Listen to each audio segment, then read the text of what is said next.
Comment calculer l'aire d'un triangle? Lorsqu'il s'agit d'un triangle rectangle, il faut imaginer le rectangle complet. Le triangle représente alors la moitié de ce rectangle.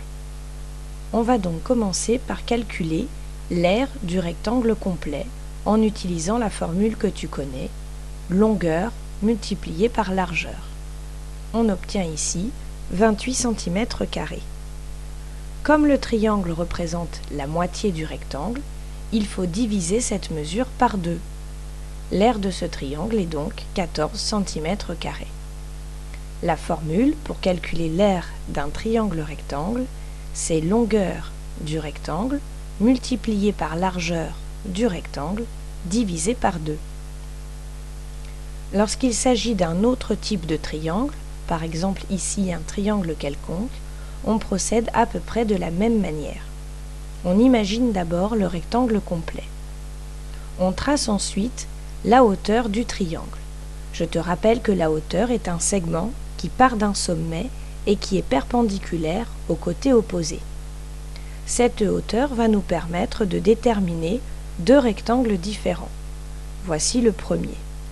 Il va nous servir à calculer l'aire de la première partie du triangle en utilisant la formule que l'on vient de voir. Longueur fois largeur divisé par 2 puisque le triangle représente la moitié du rectangle. Ici, 4 fois 2, 8 cm². Le second rectangle va nous servir à calculer l'aire de la deuxième partie du triangle avec la même formule. Longueur fois largeur divisé par 2. 5 fois 4, 20 cm². Il faut maintenant additionner ces deux résultats pour obtenir l'aire du triangle complet. 8 plus 20, 28 cm². Tous ces calculs peuvent te paraître longs et fastidieux. Mais en fait, ils se retrouvent dans une seule formule que tu vas pouvoir utiliser avec tous les triangles. On commence par mesurer la base du triangle. La base, c'est le côté le plus long du triangle.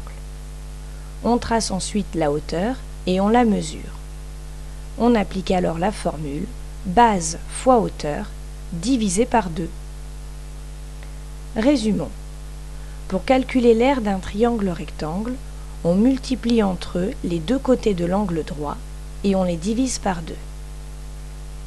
Pour tous les autres triangles, on mesure la base, on trace puis on mesure la hauteur et on applique la formule R égale base fois hauteur divisé par 2.